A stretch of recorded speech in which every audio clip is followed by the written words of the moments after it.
Arian, thanks for being here and congratulations on your funding from MasterCard. Oh, thank you so much. And thank you for having me. Thank you for having me. So Kelly just touched on the state of venture capital funding, with less than 1% of that funding going to female startups. According to your research, only a fraction of that 1% goes to black female startups. Can you kind of talk to us about what this funding is going to help you do to change that trend? That is correct. Currently, right now, Black women receive 0.0006% of venture funding. The industry as a whole is definitely facing a lot of racial disparities, in addition to the fact that the industry on the investing side is 80% white male. So it's not just a lack of diverse investments, it's a lack of diverse investors. And we have to change the landscape of what the investors look like in order to change what the investments look like. And MasterCard's investment is doing just that. We have amazing institutional investors on board, and that's what's going to help us move the needle on those alarming statistics. So the Fearless Fund provides funding to black female startups in fashion and beauty and consumer packaged goods, but also tech. Can you tell us how VC funding can help bridge that digital divide, especially for black founders?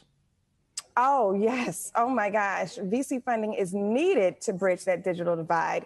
Currently, right now, when it comes to the technology industry, which is the fastest and largest growing wealth producing industry in the world, you need capital in order to build those companies. Those are capital intensive companies. They're not companies like a CPG company where you can bootstrap and just go sell the product from door to door. You need money in order to build out the product, in order to establish a tech team and to get the engineers.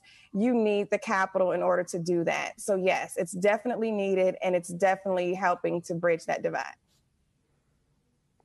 You know, you're already putting some of that money from MasterCard to use. Can you talk to us about the funding that you're providing to some of the companies that are already in your portfolio? And ideally, how would they use that funding? Oh my gosh, the funding helps in so many ways. When you're talking about job creation, reducing the wealth gap, expansion in their own companies, marketing dollars, operational. We currently right now have a $25 million fund, and we've deployed capital across 7 companies thus far. And we look in our portfolio construction to deploy around to 30 to 35 on the 25 million. And that money is going to be helped out tremendously. Our current check sizes are from $250,000 to $500K for initial check sizes. So you can just imagine what a small business is able to do with that kind of capital for an initial check. I'm talking job creation, I'm talking operational needs, I'm talking product development, talking expansion in many ways in their business. Arian, how active are you once you make an investment in the companies into which you've put money? What do you do for them?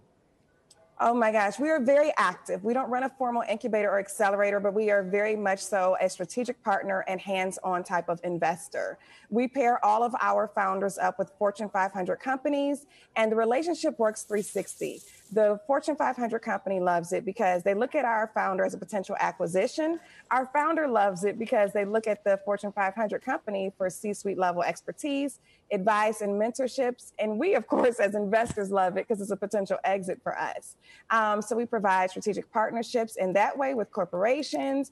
We provide a lot of tools and resources and the education space of venture as well, too.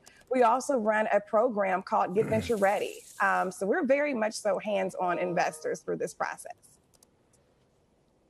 So, Aaron, we mostly focus on business here at CNBC, but we have to talk about the fact that the death of George Floyd and the trial of Derek Chauvin was yesterday. A lot of talk about social justice. So can you talk to us about, in your mind, is there a connection between economic equality and social equality? Yes, there definitely is. We have luckily benefited from the spotlight on the social injustice that took place, I would say, in 2020.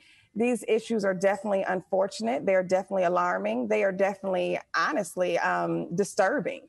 But what I can say is that a lot of people have stepped up because of them and made different commitments in the area of Black equity, Black and brown equity in particular. Their eyes are being opened more. They're looking at the disparities saying, okay, what can I do? So we were able to definitely tap into a lot of those companies and take those meetings to say, hey, these are things tangibly that you can do to change systemic issues. So there definitely is a connection. Of course, nobody wants to see any more news headlines like this. It's beyond disturbing and just very unrestful.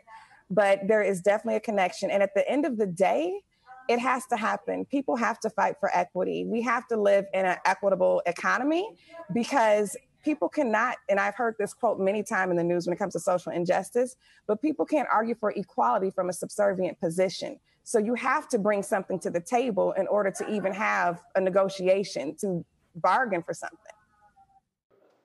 Shepard Smith here. Thanks for watching CNBC on YouTube.